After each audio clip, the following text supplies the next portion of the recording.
Assalamualaikum warahmatullahi wabarakatuh. Perkenalkan, nama saya Bintang Aprilia Maharani dari Akuntansi D 2019, NIM saya 7211419161.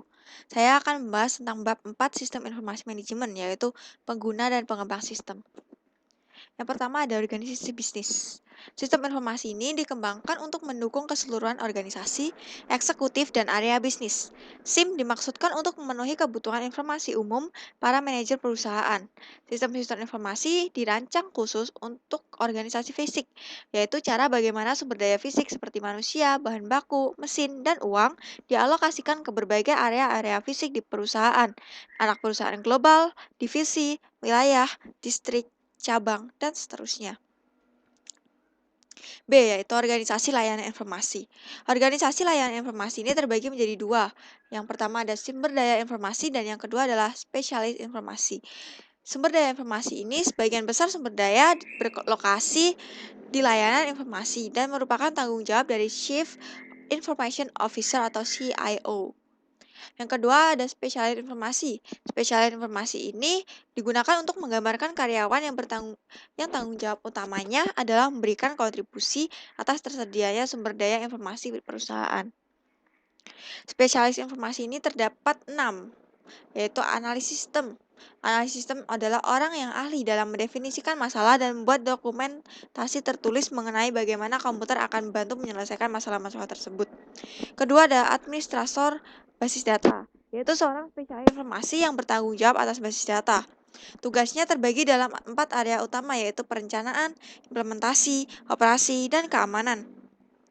Tiga ada webmaster, bertanggung jawab atas insiden penyajian situs web perusahaan.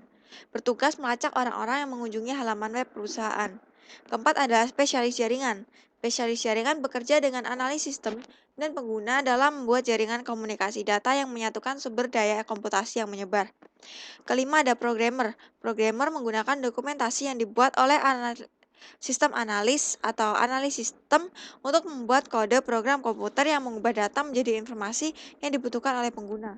Keenam yaitu operator. Operator ini menjalankan peralatan komputasi berskala besar seperti komputer mainframe dan server.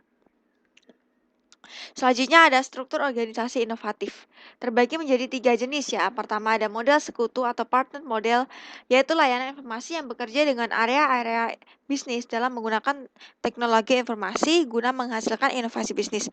Kedua yaitu model platform atau platform model, yaitu layanan informasi tidak akan secara aktif mengawali inovasi bisnis, namun akan menyediakan sumber daya informasi sehingga informasi tersebut dapat dicapai oleh area-area bisnis. Ketiga yaitu model terskala atau scalable model, yaitu sumber daya yang harus diperoleh begitu peluang pasar muncul dan harus dapat dengan cepat dilepaskan ketika peluang tersebut tidak terjadi lagi, sehingga tetap mempertahankan biaya tetap pada tingkat yang minimum. D yaitu komputasi pengguna akhir. Pengguna akhir ini merupakan kata yang bersinonim dengan pengguna. Pengguna menggunakan produk akhir dari suatu sistem berbasis komputer. Berkembangnya minat dari pihak pengguna untuk mengembangkan aplikasi komputernya sendiri disebut dengan komputasi pengguna akhir. Selanjutnya adalah dampak yang menimbulkan komputasi pengguna akhir ini muncul. Yang pertama ada dampak pendidikan komputer, lalu ada antrian layanan informasi, lalu punahnya peranti keras, setelah itu ada peranti lunak yang sudah siap pakai. Pengguna sebagai suatu sumber daya informasi. Pengguna dari sistem informasi perusahaan adalah sumber daya informasi penting yang dapat memberikan satu kontribusi nyata dalam mencapai sasaran strategis dan meraih keunggulan kompetitif.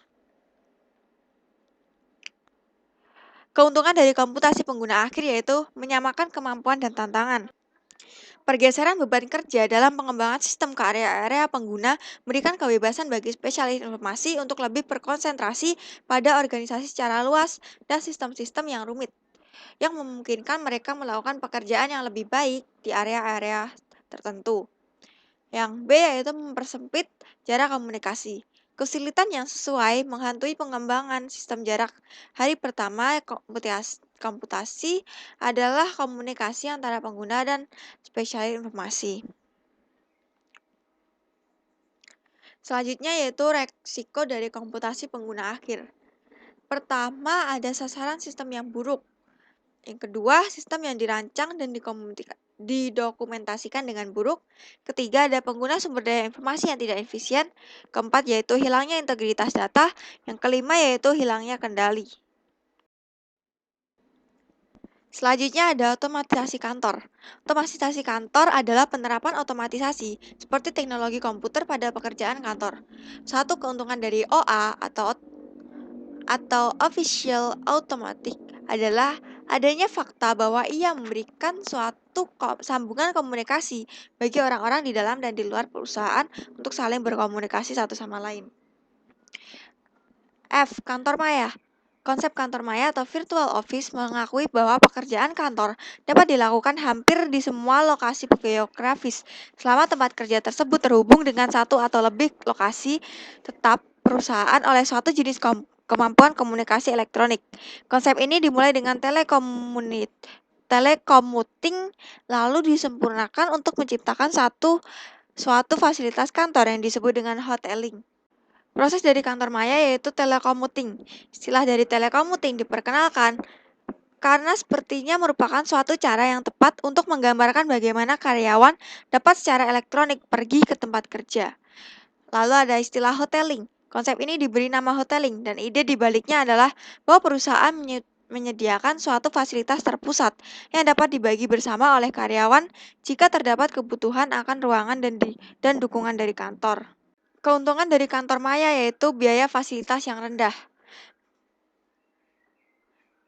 Karena beberapa orang karyawan bekerja di tempat lain, perusahaan tidak membutuhkan kapasitas kantor yang sebesar dulu, sehingga memungkinkan turunnya biaya untuk sewa dan perluasan kantor. Kedua, ada biaya peralatan yang lebih rendah. Sebagai ganti dari memberikan seperangkat peralatan kantor kepada setiap orang, para karyawan dapat saling berbagi peralatan dengan cara yang sama, seperti para partisipan di dalam suatu jaringan area lokal berbagi sumber daya komputasi. Ketiga, ada berkurangnya penghentian pekerjaan. Ketika hujan salju, banjir, badai, dan seperti bencana-bencana yang lain menjadikan karyawan tidak dapat melakukan perjalanan ke tempat kerja, aktivitas perusahaan dapat langsung terhenti. Lalu ada kontribusi sosial. Kantor maya ini memungkinkan perusahaan mempekerjakan orang-orang yang sebelumnya mungkin tidak memiliki peluang untuk bekerja. Oleh karena itu, kantor maya memberikan kesempatan bagi perusahaan untuk mengekspresikan rasa sosialnya. Selain memiliki keuntungan, kantor maya juga memiliki kerugian seperti moral yang rendah, karena sejumlah faktor dapat menyebabkan moral karyawan yang rendah. Salah satunya adalah tidak adanya umpan balik positif yang berasal dari interaksi tatap muka dengan atasan dan sesama rekan kerja. Kedua yaitu kekhawatiran akan risiko keamanan. Keamanan data dan informasi dapat lebih sulit untuk dikendalikan di dalam lingkungan kantor maya. Bagi karyawan yang lebih suka untuk bekerja sendirian dan menjadi atasan bagi diri mereka sendiri, kantor maya dapat menjadi suatu sistem yang ideal. Yang terakhir ada organisasi maya. Industri-industri yang paling tertarik pada konsep kantor maya dan organisasi maya adalah industri yang memberikan nilai tambah dalam bentuk informasi, ide, dan kecerdasan atau intelligence. Istilah ekonomi 3.1 atau 3-1 economy diberikan untuk menjabarkan industri-industri seperti itu. Sekian presentasi dari saya. Apabila ada kekurangan, saya mohon maaf. Wabillahi taufik wal hidayah. Wassalamualaikum warahmatullahi wabarakatuh.